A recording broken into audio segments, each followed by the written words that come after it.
तो आपको लगेगा कि इनसे तो अच्छे हम हैं, इनसे अच्छे हम हैं, कम से कम चैन से पति पत्नी रोटी खा करके सो तो जाते हैं, इनमें वो भी सौभाग्य नहीं।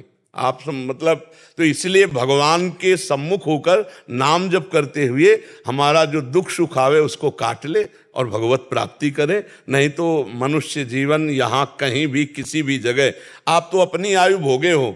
महाराज ययाति ने अपने पुत्र की 1000 वर्ष आयु भोगी, फिर भी भोगों में सुख नहीं खोज पाए, तो ऊब के संसार से वैराग्य लिया। तो हमें लगता है नाम जप करो और जो दुख आवे और सुख आवे, सुख में फूलो नहीं, दुख में भूलो नहीं प्रभु को, और जीवन यात्रा काट दो, बढ़िया है ना। अब पत्नी नाम जप कर रही इसलिए वो आनंदित है, आप भी नाम जप करो तो आनंदित हो जाओगे। इतना समझो कि धीरे धीरे शरीर एक उस दशा की ओर जा रहा है जिसे कोई नहीं बचा सकता, उसका नाम है मृत्यु दशा। कभी भी आ सकती, कहीं भी आ सकती है। और हम अगर नाम जप कर रहे हो, शरीर छूटा तो भगवान की प्राप्ति हो जाएगी, और अगर नाम जप नहीं कर रहे और फिर शरीर छूटा तो दुर्गति हो जाएगी।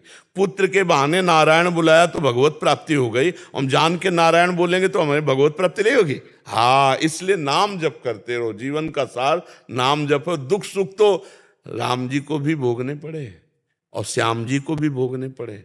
देखो श्याम जी हमारे प्रकट हो रहे कंस के कारागार में, हथकड़ी बेड़ियों से जकड़े हैं माता पिता। जहां भगवान आ रहे हैं वहां देख लो भीषण राक्षसी स्वभाव वालों का पहरा है, बड़ा मतलब कठोर व्यवहार हो रहा है, हथकड़ी बेड़ियां जकड़ी हुई, और आ कौन रहा है?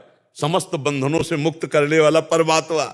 आप विचार, नवजात ऐसे प्रभु को विवश होकर प्राण मानो त्याग रहे हो, जाकर के गोकुल में पहुंचाना होता है। अपने ऐसे लाडले को कौन त्यागेगी मैया, लेकिन रक्षा के लिए ऐसा होता है कि नहीं होता। और विचार करो, पूरे जीवन चरित्र को पढ़ के देखो तो आपको लगेगा कि नहीं, समस्या तो भगवान के भी जीवन में रही। राम जी को सुबह राज्याभिषेक होना है और शाम के 14 वर्ष का वनवास हो जाता है नंगे पैर। सोचो, जो महलों में जहां पुष्पों के पावड़े डालकर जिनके चरण के नीचे चलाया जा, वो प्रभु नंगे पैर 14 वर्ष कंटकाकीर्ण वन में भ्रमण करना, और वहां भी चैन रहा क्या? कितने राक्षसों का वध, सिया जी का हरण, और कैसी समस्याएं। तो सोचो, इस मनुष्य लोक में जब परमात्मा आता है तो समस्याओं का, संघर्ष का वो करता है नहीं।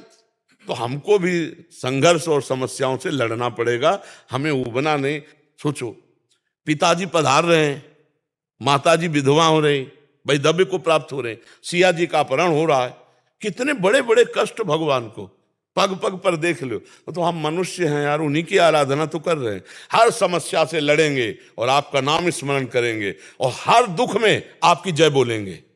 ये नहीं कि रबड़ी रसगुल्ला खा रहे हैं तो जय नहीं, हम भूखे भी होंगे तो आपकी जय बोलेंगे, सुख है तो आपकी जय बोलेंगे, दुख है तो आपकी जय बोलेंगे। आपके सिवा, जैसे आपने कहा कि अन्य कोई नहीं, आपके सिवा और अब कहीं। तो हाँ, तो दुख में, सुख में, लाभ में, हानि में, स्वस्थता में, अस्वस्थता में हमारी भक्ति बाधित ना हो तो इसी जन्म में भगवत प्राप्ति हो जाएगी।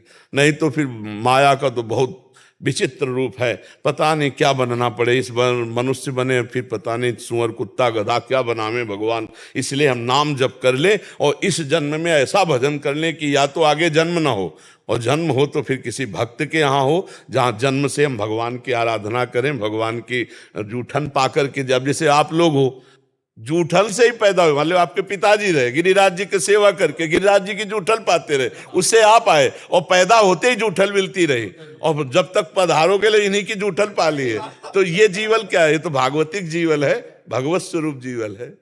गिरिराज धरण की बाबा, या दास तई कृपा वही सो गिरिराज जी की, और आपको आशीर्वाद सो या दास ने एक पद को कियो, इतनी तो हमारी वो ना है, पर गिरिराज जी की एक कृपा वही है और आपको आशीर्वाद है।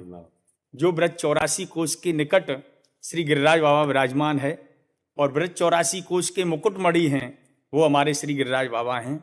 वो ही प्रेरणा वही है, और आपको आशीर्वाद मिले तो यही एक पद को गायन करें। वीर जी को